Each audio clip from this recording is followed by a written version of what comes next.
Now, from Washington, D.C., Raymond Arroyo.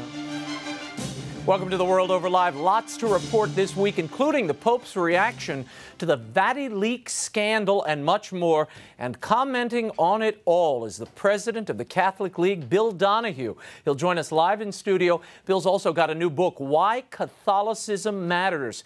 He'll tell us why and take your questions in his inimitable style. Adjust your volume accordingly. And later, National Catholic Register film critic Stephen GREYDANUS is here. We'll talk about the upcoming summer movies and what might be worth seeing, including the religious liberty epic For Greater Glory, which opens June 1st in the U.S. As always, you can be part of the program, so get your calls and emails in now. The number 1-800-221-9460 in the U.S. and internationally 205-271-2980. Or drop us an email at worldover@ewtn.com. We built in some extra time so Bill and Steve can take all of your calls. Let's get things started. Here's the brief news from the world over this week.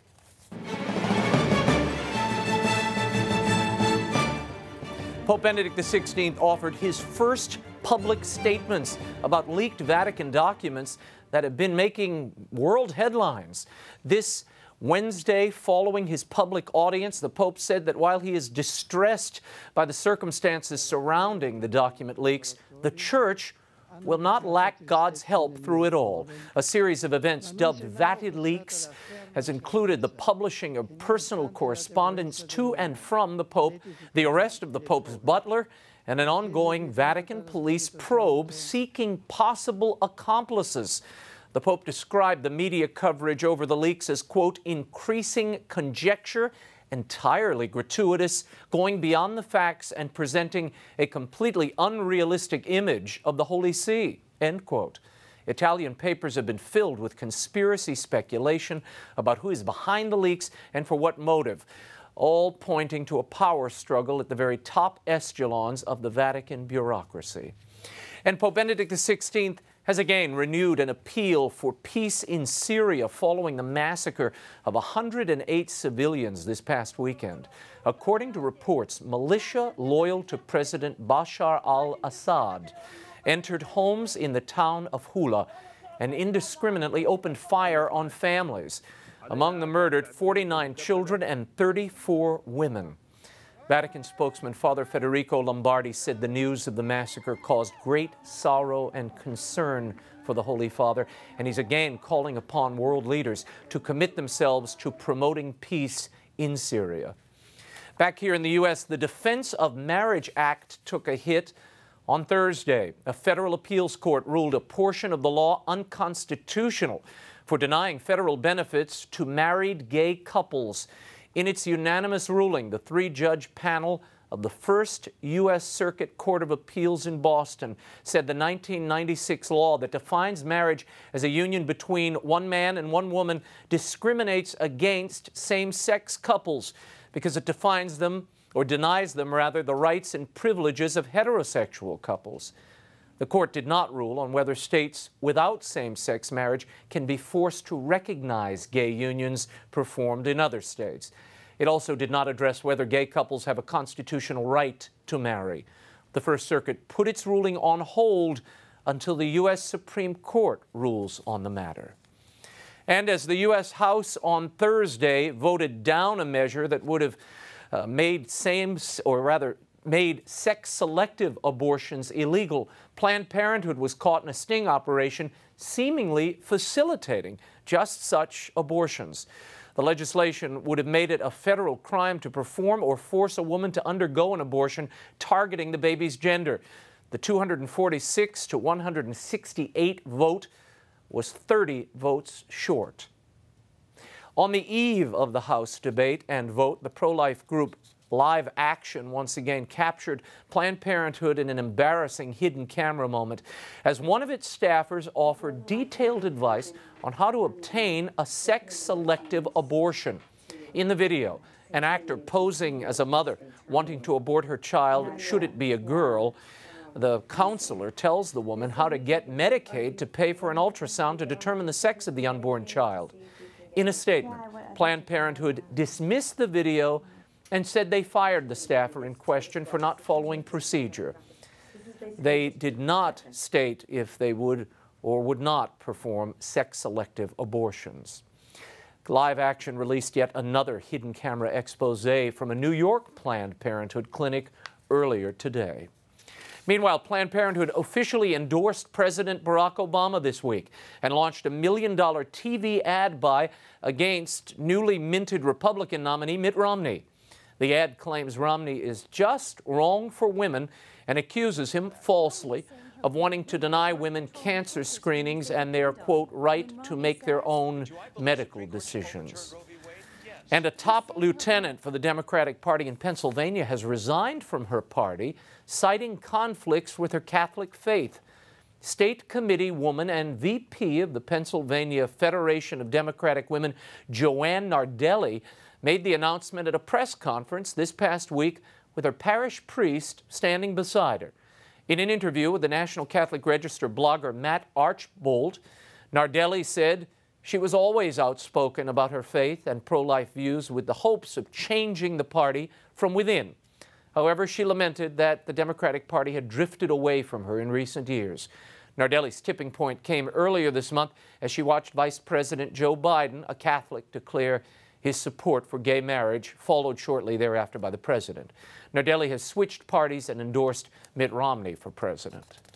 And the fight for religious freedom and conscience protection continues in Great Britain. According to proposed regulations, physicians who refuse to prescribe contraception to unmarried women or who refuse to perform sex change surgeries would be guilty of discrimination and thus could be barred from practice. The guidelines were drafted by the General Medical Council, the government-charged body that controls who can and cannot practice medicine. Bishop Tom Williams of Liverpool, head of the Bishop's Healthcare Committee, lamented the draft guidelines as motivated to treat, quote, religion and conscientious objection as problems to be minimized and circumscribed, end quote. Neil Dixon, head of the General Medical Council, said it seeks to balance doctors' desire to practice medicine in line with their own personal beliefs, whilst ensuring that they are providing patients access to appropriate medical treatment and services. Sounds awfully familiar. And there are several U.S. appointments to share with you this week. After an 8-month vacancy, Pope Benedict has named Fargo Bishop Samuel Aquila as the new Archbishop of Denver, Colorado. He replaces Archbishop Charles Chaput, whom the Pope moved to Philadelphia. And the Diocese of Buffalo also has a new shepherd. Bishop Richard Malone of Portland, Maine, replaces Bishop Edward Kimmick, who has reached the age of retirement. And Dominican sister John Mary Fleming has been named Executive Director of the Secretariat of Catholic Education for the U.S. Bishops' Conference. Sister Fleming has held several administrative positions with the Sisters of St. Cecilia in Nashville, the Nashville Dominicans. They are one of the most vibrant and young religious orders in the country. Sister is currently a primary school principal in the Diocese of Joliet. The Secretariat of Catholic Education provides guidance for the educational mission of the U.S. Church in all its institutional settings. So an undertaker walks into a monastery and tells a monk, hey, you can't sell coffins. You'll put my funeral parlor 6 feet under. This is actually not a joke, and it sums up an ongoing battle down in Louisiana. The saga began in 2010 when the State Board of Embalmers and Funeral Directors gave a cease and desist order to the monks of St. Joseph Abbey, not far from New Orleans. The Benedictines had started a coffin-making business after Hurricane Katrina devastated timberlands, a main source of income for the monks. As it turns out, a Louisiana statute prohibits the sale of coffins by anyone other than licensed funeral directors. After a lot of prayer and 2 failed attempts to change the law in Baton Rouge, who knew there was a powerful undertaker lobby there, the monks went to court and won. A U.S. district judge last year agreed with the monks that banning anyone except licensed funeral directors from selling coffins has no justification except to eliminate competition. The state, however, has appealed. Arguments will be heard in June. This will all get sorted out eventually by a judge in this life or the next. Up next, Bill Donahue of the Catholic League is in studio. He'll take your questions, tell you why Catholicism matters, and explain his affectionate open letters to Maureen Dowd when The World Over Live continues. Stay right there.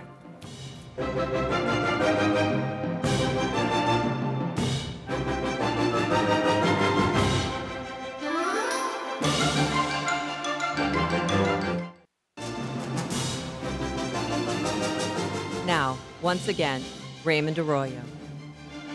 My first guest is the president of the Catholic League and a tireless defender of religious freedom and liberty.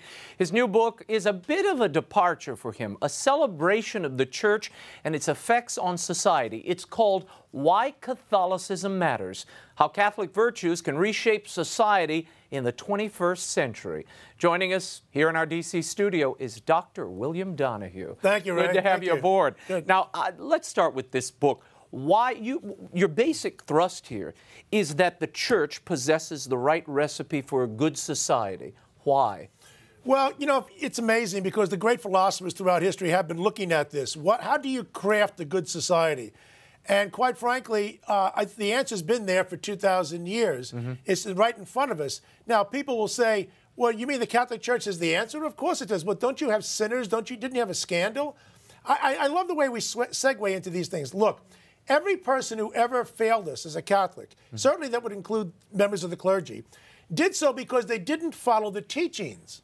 Mm-hmm. Now, if in fact people follow the teachings, beginning with myself, we wouldn't have problems. If the teachings were flawed, we'd have a different problem. What I'm saying is that the right recipe, the right ingredients, if you want to know how to craft a good society, follow the teachings of the Catholic Church, natural law, natural rights, a teleology or ultimate purpose where you focus on the other, reason in pursuit of truth.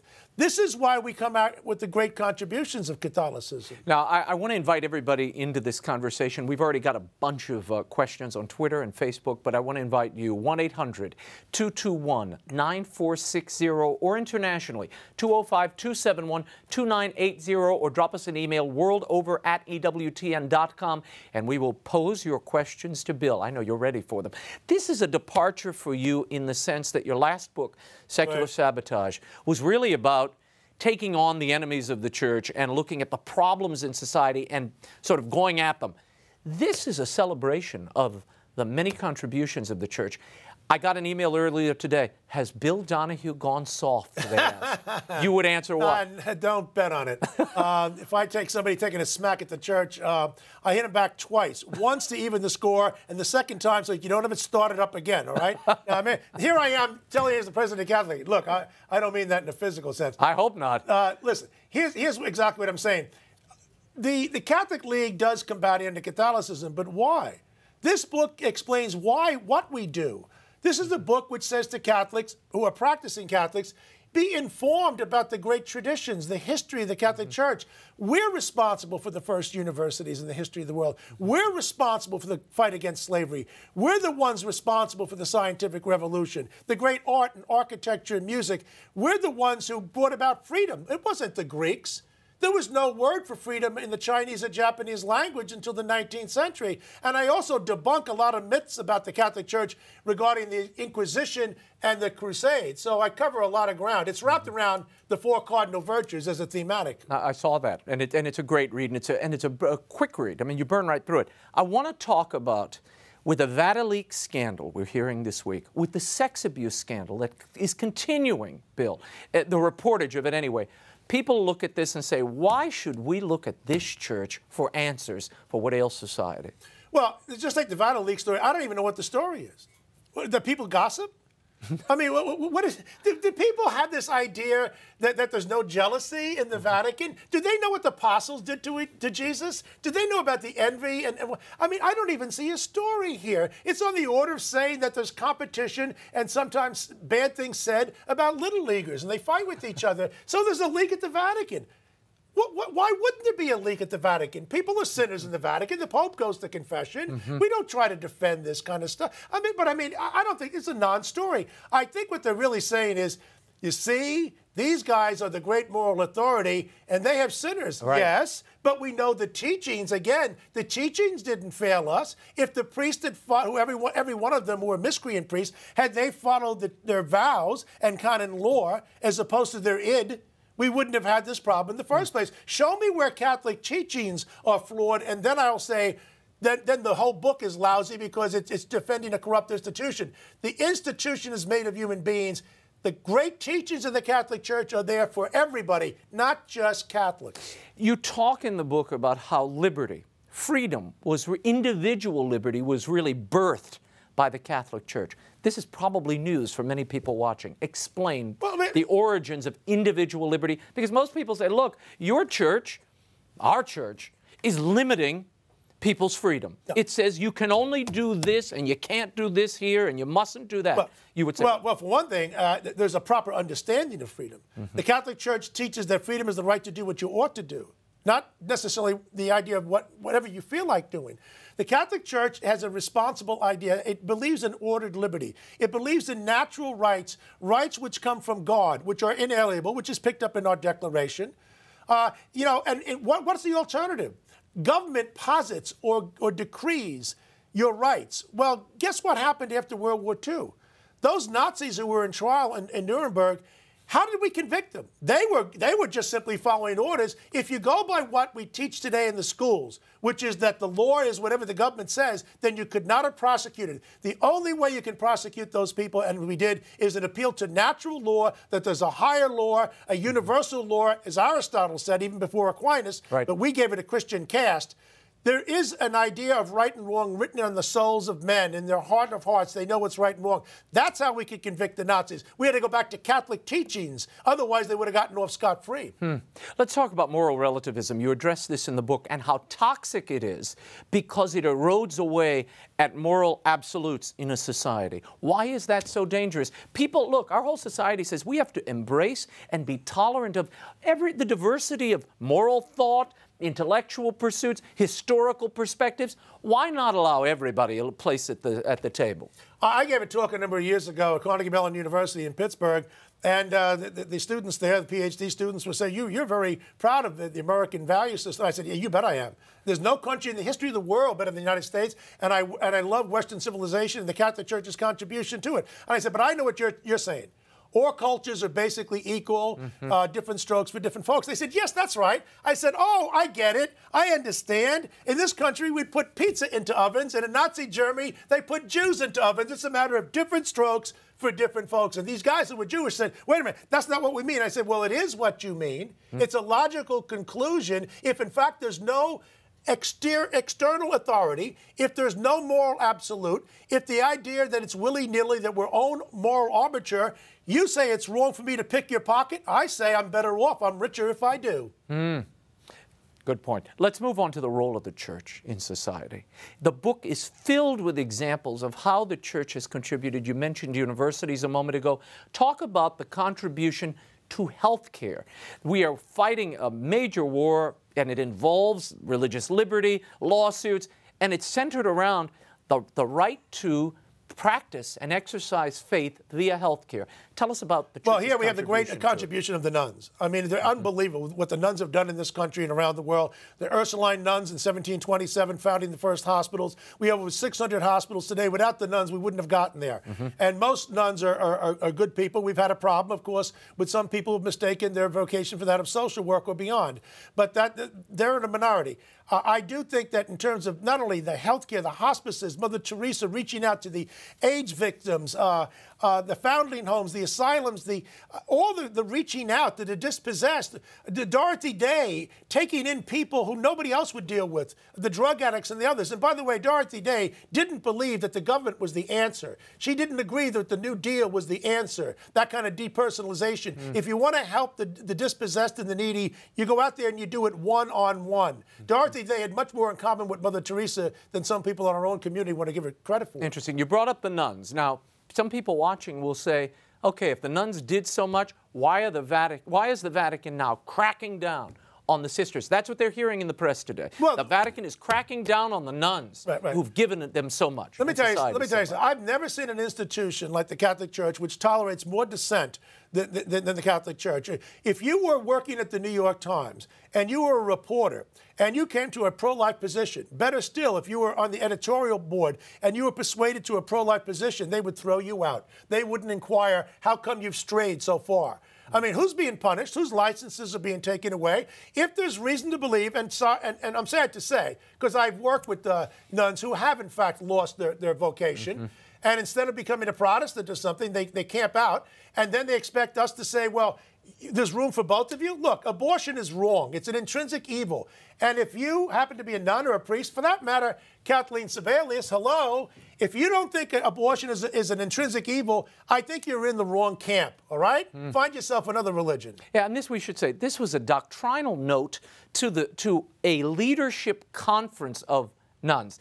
It represents, they claim to represent 58,000 nuns. That's the membership of all those communities. This is a grouping and a group of the superiors of those communities. It hardly represents all 58,000 nuns, but that's how it's being reported. Well, because they want to have it's the bad boys, the bishops, patriarchy against the poor victim woman and whatnot. But what about Sister Mary Assumpta Long and the Dominican sisters, Mother of Eucharist? What about the Sisters of Life? Nobody ever talks about all the faithful nuns who have felt dispirited for many years because some nuns, a minority within their own ranks, have obviously lost it. They're out there in New Age land with their tom-toms and bongos and whatnot. I mean, I look at these people and say, they're not part of my religion. I don't know where they belong. I want to play one of the sisters who is taking great offense that the Vatican would focus on the nuns. This is Sister Maureen Fiedler. She is an activist, and I think it's safe to say a dissenter from the church here and there, and a radio host. She's also a Sister of Loreto. Listen, Sister Maureen Fiedler. This is about a lot more than just the Vatican versus the nuns. This is about what kind of a Catholic Church we're going to be. Because when I hear that Vatican mandate, what I hear is the voice of the Church of the 19th century. The voice of the Church before that wonderful reforming council, the Second Vatican Council in the 1960s, when it was exhilarating to be a Catholic in those days, when the windows were opened and the fresh air was let into the church. And that's what nuns today have embraced, is that kind of a church, not a dictatorial one, but a collaborative one.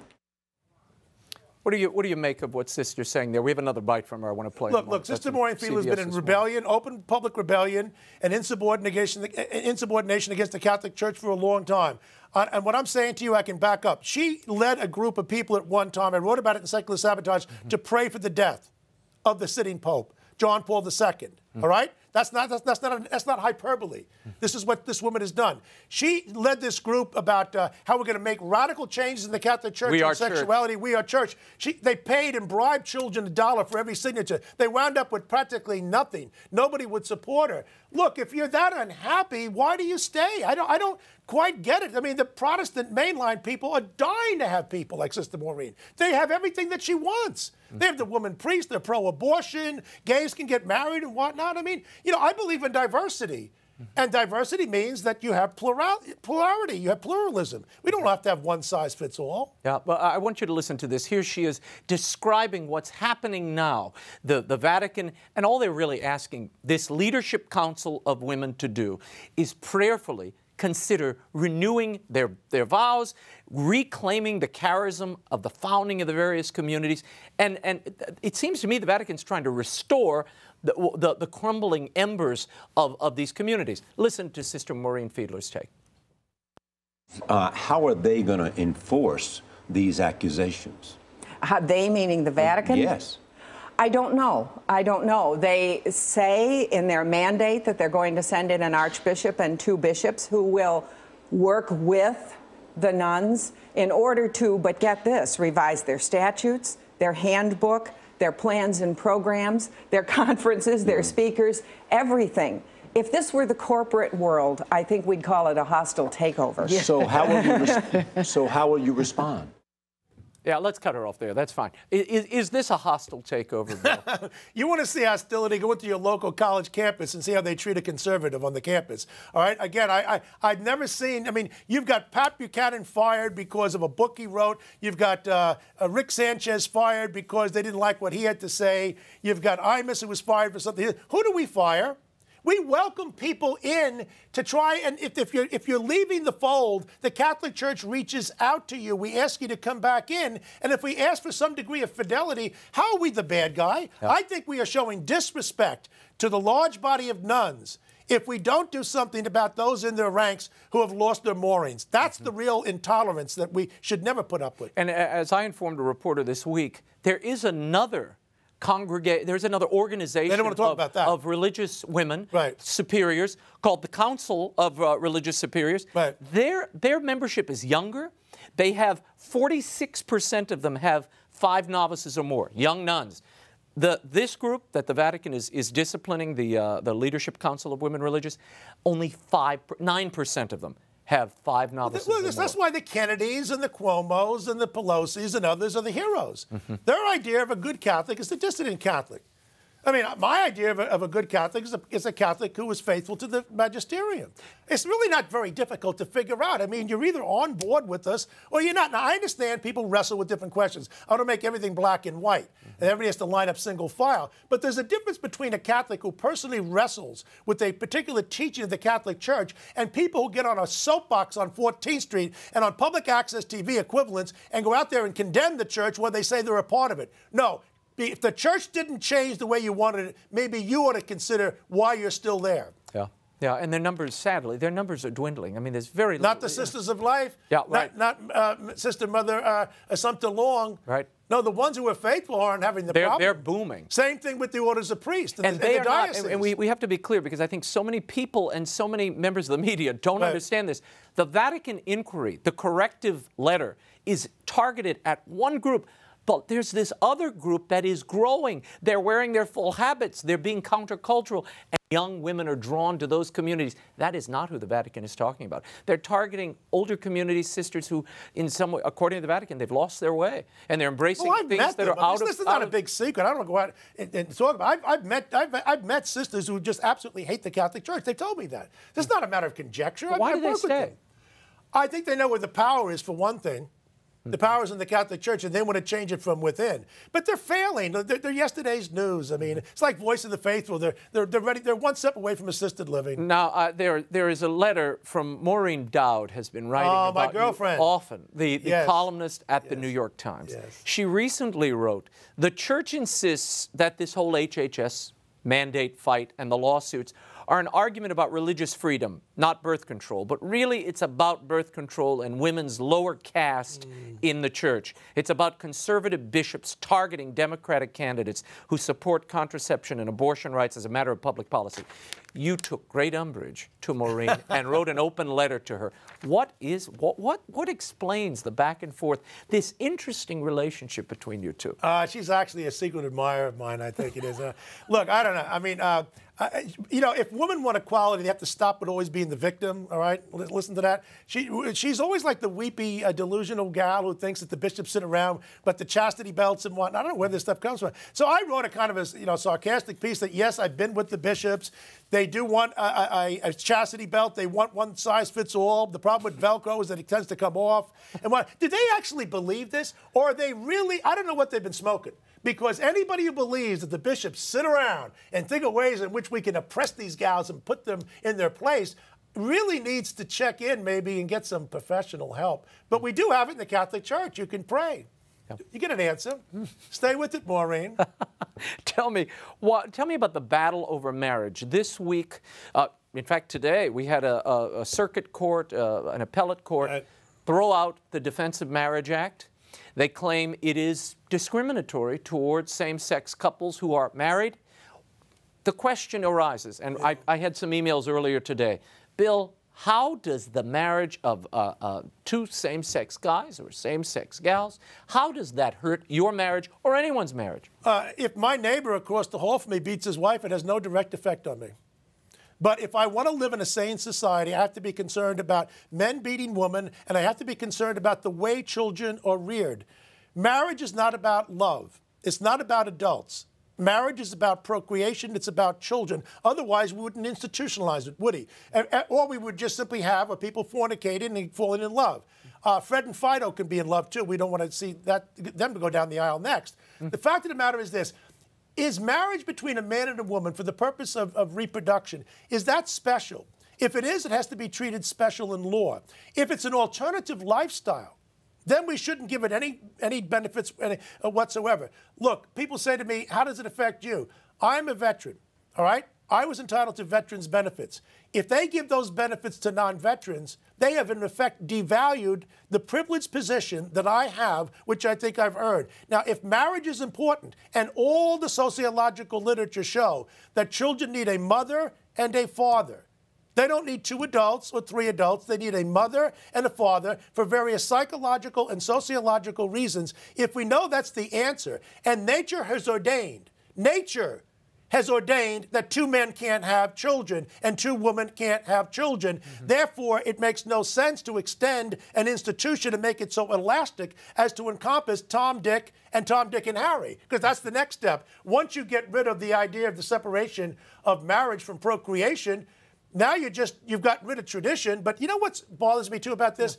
The whole history of the world, this is a big statement, in the entire history of the world, every major religion, Western civilization, Eastern civilization, they've all thought it absolutely normal to create an institution of marriage, and typically between a man and a woman. You've never seen in the world history, it's like as if yesterday we woke up and we said, everybody in the history of the world up until now has been wrong.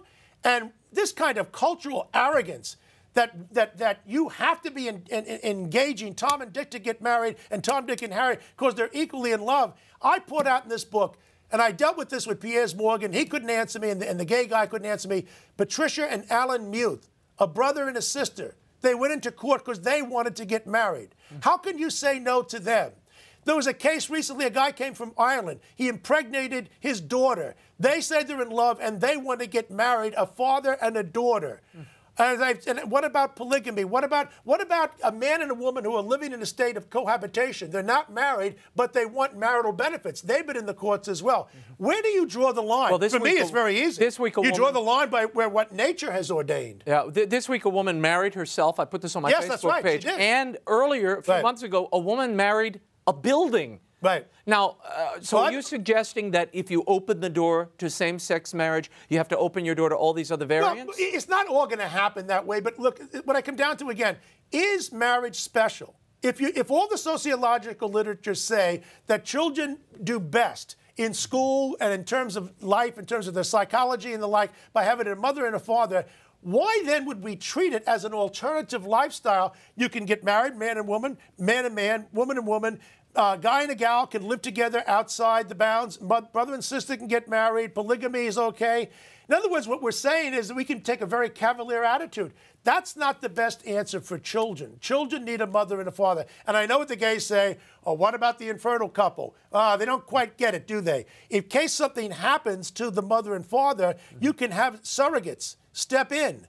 All right, and Catholic Church recognizes the unitive significance of the sexual conjugal act between a man and a woman. So even there, they don't even have a leg to stand on. I want to go to the phone. Mary Ann, you have a comment. Go ahead, Mary, yes. very quickly. Hi, Raymond. Hi, Bill. How are you? How are you? I just want to just say I had read many years ago an article, actually an interview with Arthur Schlesinger, the great historian who is not Catholic, but who did say that the last acceptable prejudice in America is anti-Catholicism. And that is as true today as it was when he gave this interview many years ago. And my mom and I pray the rosary every night, and we hope and pray for all Catholics and all people around the world that to embrace the message of our risen Lord. It's just so important. It breaks my heart when I hear Catholics bashing the church. It breaks my heart. And you're right, Mr. Donahue, if you have a disagreement and if you don't like the church, then you should leave. But to tear down the beliefs and the values and the love and the passion that so many good Catholics have for the church it's beyond the pale. Thank you, Mary Ann. Thank you. Well, it was Arthur Schlesinger Sr. who made that comment. And of course, when he talked about that back in the 50s, he was talking about the discrimination against Catholics as individuals. We've made a lot of progress in terms of in the workplace and at school, where we've gone backwards. And that's why Schlesinger Sr. was correct to say this more ways than he knew at the time. We've gone back in terms of the defamation. The things that are said about the Catholic Church and by the artistic community, by the activist community, in the schools and the media and the like, and by the threats coming from the government, particularly the federal government.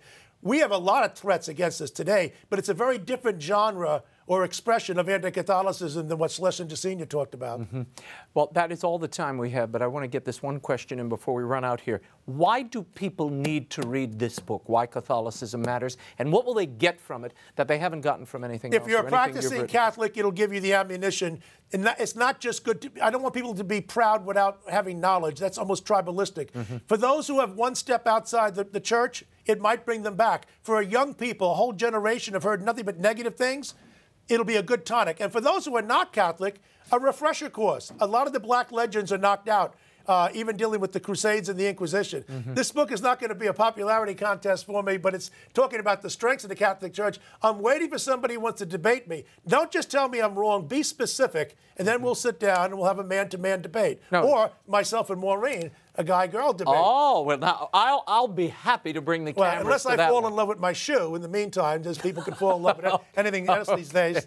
Be nice, Bill. The book, Why Catholicism Matters, is available at bookstores everywhere. Why Catholicism Matters, How Catholic Virtues Can Reshape Society in the 21st Century. It's also available through the EWTN Religious Catalog. It's a great gift for Dad, too. And you can follow the work of the Catholic League and Bill at CatholicLeague.org. Bill, thanks for being here. Thank you so much. Thank you. Up next, the summer is upon us, and that means it is blockbuster season at the box office.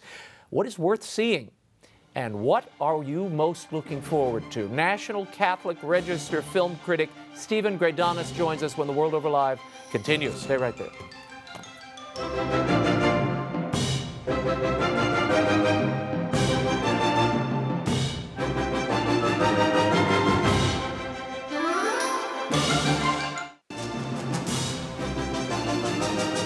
Now, once again, Raymond Arroyo. Welcome back to The World Over Live. Summer movies have arrived in all their hulking, silly, and explosive glory. The Avengers and the Hunger Games have already burned up the box office. To talk about what is to come and the new film For Greater Glory with Andy Garcia, we're pleased to have National Catholic Register film critic Stephen GREYDANUS with us. Stephen, thanks for coming back. It's great to be back. Let's talk about this movie, and we'll show a little tiny clip, I think a little clip from Andy Garcia in a moment.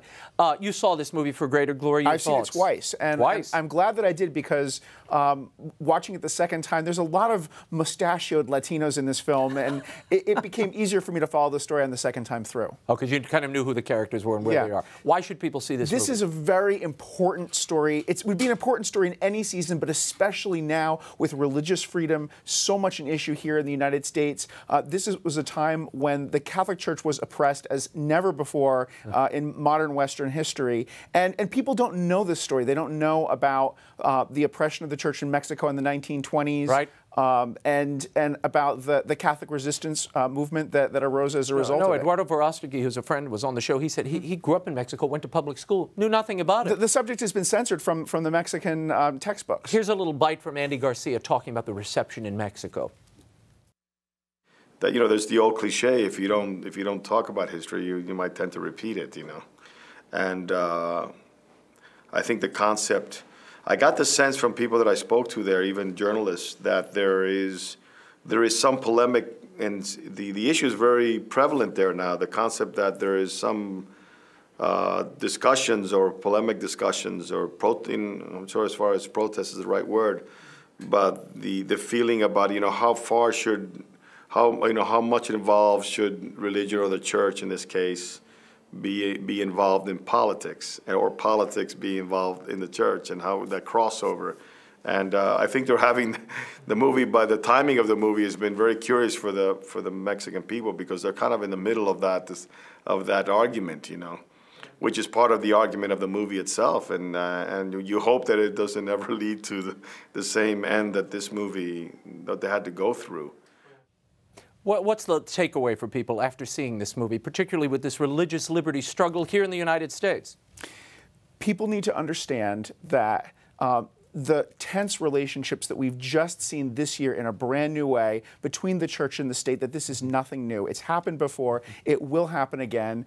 And what I really like about this film is, in contrast to some other faith-based productions that we've seen in recent years, whether it's There Be Dragons or Courageous October Baby, this is a film that succeeds in telling an epic story in a way that utilizes, first of all, the talent of the actors, the natural beauty of Mexico, and it tells a story in a way that's inspiring and is better done than a lot of faith-based productions have done. It opens June 1st. It opens tomorrow. It opens this weekend. This weekend. Let's move on and talk about a few other films here. Some that have come out recently, some that are coming, and the Avengers grudge match. Yes, you and I we had a little disagreement about that. We had a little Twitter disagreement, which we'll bring up in a moment. Dark Shadows. Yes. Now, this is a Johnny Depp movie, another kabuki Johnny Depp movie where he's in whiteface. So far, we've got Sweeney Todd, Willy Wonka, Corpse Bride, Alice in Wonderland. I mean, how many times is he going to put the white paint on and do the same role? He shouldn't work with Tim Burton, and that's really the problem.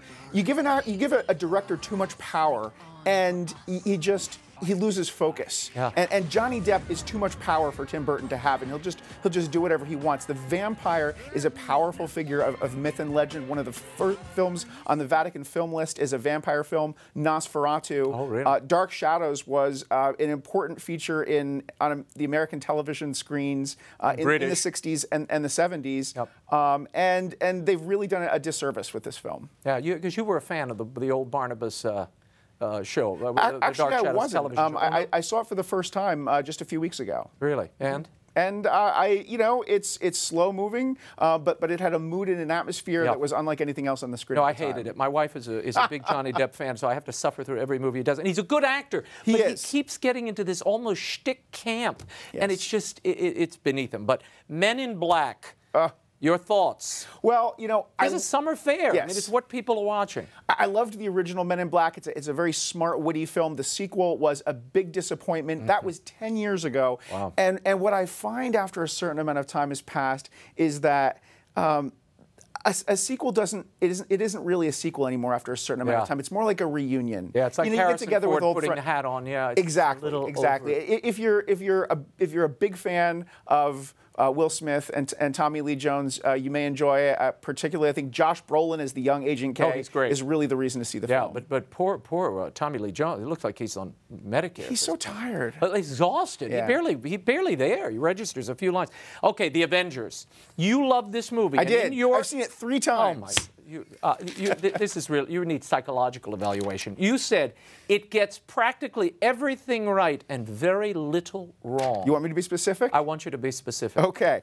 So first of all, I have to say, along with the last Mission Impossible movie, this is the most fun popcorn action movie that I have seen in a very long time. For superhero fans, comic book fans, a movie like The Avengers is kind of like the dream team. It's like sports fans pulling all their favorite stars from all the eras and imagining if they could put them all together. The director, Joss Whedon, creates comprehensible action scenes, which are so rare today, that include... It is a blow-up explosion disaster with no humanity, with a few quips, and the star of the film is a CG character that's not even there. How is that a great film? The real heart of the film is not between the heroes and the villains. The moral dimension of the film is between Steve Rogers, Captain America, and his greatest generation ethic, and Tony Stark's me generation ethic. Ironic. It's the two of them coming together and Steve challenging Tony and saying, you're not the guy to lie down on a wire and let the other guy crawl across you, to make the sacrifice to save the day, and how that pushes back on Tony and inspires him to make the very kind of sacrifice that he wouldn't have been willing to make otherwise. It's really a story about moral transformation. Oh, you're in love with this movie, aren't you? I'm calling a psychiatrist now.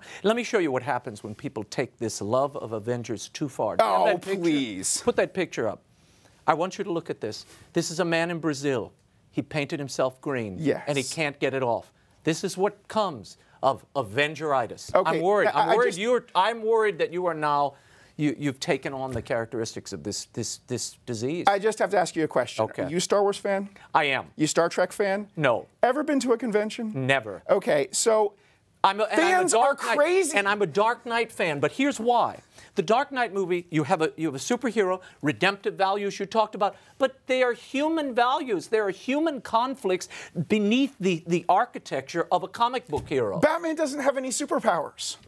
You put in superpowers, you change the chemistry. Oh, please. Avenger, I'm just not a fan. Let's move on. We have had not one, but two Snow White remakes this year. Yes. One coming out this week, Snow White and the Huntsman. Right. The tragic Mirror, Mirror that premiered earlier this year. Did you see the latest? I've seen them both. And? You know, Mirror, Mirror is really a triumph of design over story and characterization. Story and characterization, not so good, but Tarsem is an amazing visual stylist, and he creates worlds here like nothing you've ever seen. Now, what really gets me about so many movies these days is the grit and the grime and the dreary earth tones of movies like Snow White and the Huntsman. You want to see beautiful colors. You want to see imagination on the screen. Mirror, Mirror did that. Now, Snow White and the Huntsman takes the story of Snow White and transposes it from the register of fairy tale to epic myth. It's like Snow White and the Huntsman, Snow White as Lord of the Rings. Right. And I don't think that's really successful. She's the Hobbit. Yeah. Yeah. But aren't we seeing well, she's Joan of Arc. Why do we keep doing this, though? You've had Mirror, Mirror, you've got Snow White and the Huntsman. We just had a whole season of Once Upon a Time on ABC, which is, again, a retread of the same fairy tales, including Snow White and the Evil Queen. Well, why do we keep returning to the same myth? These stories are part of our common culture, our common experience, going back to childhood. They're powerful, but I think that we as a culture have lost touch with why they're powerful. We want to subvert them, we want to undermine them, and it goes to all of the other subversive, undermining aspects of our culture. So, you know, you look at an iconic figure of evil like the Wicked Witch of the West, and you have to say, well, you know, she's been demonized, she's been misunderstood, and so you get Wicked. She's really the good guy. Exactly, exactly. Let's talk another person who talk about misunderstood. Abraham Lincoln, vampire slayer, or hunter, rather. In this depiction, you mentioned Nosferatu a moment ago, one of the Vatican must-see movies. This filmmaker claims that this is a mashup between Nosferatu and an Abraham Lincoln biography. In it, Abraham Lincoln is at war with vampires, and guess who the vampires are? Southerners who are getting slaves to feed on them. So therefore, to combat that, he launches the Civil War. Your thoughts on this? Is this fair to A, the historical record, and B, why do we need to see a movie? Well, I haven't seen Abraham Lincoln Vampire Hunter, so I can't comment as a critic, but mashups as a genre offer the potential interest of taking two great tastes and seeing if they taste great together. I have a feeling that this one is probably going to fall short of the potential, but and the concept is so campy. It's kind of like Pride and Prejudice and zombies. This is the guy who created the genre. Seth, the Graham, what's his name? Seth. It's leaving my head. But anyway, the author of the Abraham Lincoln Vampire Hunter is the same guy who came up with the Pride and Prejudice and Zombies and all of that. So aren't these It's the very dissonance that's supposed to be the charm. He was also the screenwriter, incidentally, of Dark Shadows. So we'll move on. Amazing Spider-Man is coming out. See, Stephen, I have had it with the retreads, I have to tell you. I am so tired of the reboots of the reboots. This is the second time. I mean, it's been 10 years, and we've had how many reboots of Spider-Man now? Well, this will be the second one. But this why will be do the we second need Spider-Man. another one? You know, okay, you thought I was crazy about Avengers. You do not want to get me started on Spider-Man. Okay. Spider-Man is my favorite. Going back to childhood, I am a Spider-Man fan. I spy another love letter coming in the pages of the National Catholic Register. Prepare yourselves, readers. Well, I have to say that I really enjoyed Spider-Man 2, particularly because of the depiction of the villain, Dr. Octopus. Alfred Molina brought an amazing humanity to that character. But I think the character of Spider-Man, of Peter Parker himself, has not yet been successful. successfully done in live action, and it's possible that this film could do it. You know, Andrew Garfield is a good actor. We'll have to see what director Mark Webb has up his sleeve. Rosemary Harris. And there finally will be web shooters up the sleeves instead of the bio-web shooters that James Cameron invented. You really are a Spider-Man Marvel you have groupie. No idea. I'm worried. I want to see your bedroom. I bet you got posters everywhere. People are writing in about the exotic Marigold Hotel. Some have seen this. You haven't seen it? No. It's apparently a bunch of very seasoned but wonderful English actors, Maggie Smith, Judi Dench, and it's appealing to older audiences, and there's a box office for them. And that's really nice. You know, the cult of youth in Hollywood is such an oppressive force, and when a movie comes along that does something like that, I really appreciate that.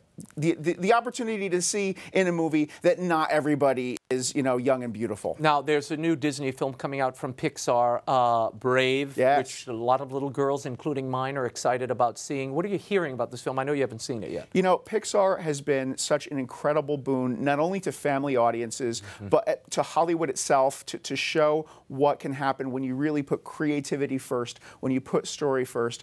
I'm very excited about Brave. You know, I look at the trailers and I get a kind of uncomfortable feeling, but that's always been the way with Pixar. Their movies don't come across in the marketing. I saw the marketing material for The Incredibles, and I wasn't inspired, but it's one of the best films that I've ever seen. Those were all bizarre concepts. They didn't quite, you couldn't quite get them in the trailer. Now, what's special about Brave is that it is Pixar's first film with a female protagonist. Every other film has had a male protagonist, if you count Wally as male, which clearly he is. Right. And so that's interesting. It was originally going to be directed by a woman, Brenda Chapman. They did take the picture away from her and gave it to a man, Mark Andrews. We'll never know how that affected the story. Well, you know, it looks to me, I get a DreamWorks vibe when I look at Brave. And partly it's just because of the Scots accent. It's been overdone with Shrek. But also How to Train Your Dragon. DreamWorks just really, that's their brand. They own that area. Indeed. Let's talk for a moment very quickly about Prometheus, the new Ridley Scott movie coming out. Yes, opening next weekend. Which I am missing a Prometheus screening to be here tonight, I'll have you know. I am so sorry about that. I am sorry. But are you looking forward to this? Have you heard good things about it? I've heard good things about the spectacle, the design. The early reviews are coming back kind of mixed. So, is this an Alien sequel? What is it? It's prequel? He's being kind of cagey about that, but it clearly takes place about 40 years before the original Alien. Now, Ridley Scott directed Alien, but he had nothing to do with any of the other films. So hopefully there will be a tie-in to Alien that is, you know, something special. Obviously, it's ironic when you go back and you make a prequel to a science fiction film many years later. The technology is supposed to be more primitive, but it always winds up looking more sophisticated. Yeah, very good. Stephen GREYDANUS, thanks so much for coming. Great to be here. Great to have you. For Greater Glory opens June 1st in U.S. theaters everywhere. And to read Stephen's blog, go to the National Catholic Register. Visit ncregister.com. You can also find him at decentfilms.com. He's got some great reviews and guidance for you there. Now, that's all the time we have. But until next week, you can find updates and the occasional commentary by following me on Twitter at twitter.com/Raymond Arroyo. My Twitter and Facebook pages are linked at RaymondArroyo.com. And A V.I. Zing, the Laugh Out Loud cultural takedown I wrote with Laura Ingram, is out in paperback. It makes a wonderful gift for Dad. Starting June 21st, we will be hosting several specials and town hall meetings during the National Fortnight for Freedom called for by the U.S. bishops. Much more on that in the weeks ahead. Stay tuned. In the meantime, we'll be scouting the world over for all that is seen and unseen. On behalf of the staff and crew of EWTN News, I'm Raymond Arroyo. We'll see you next time. Bye now.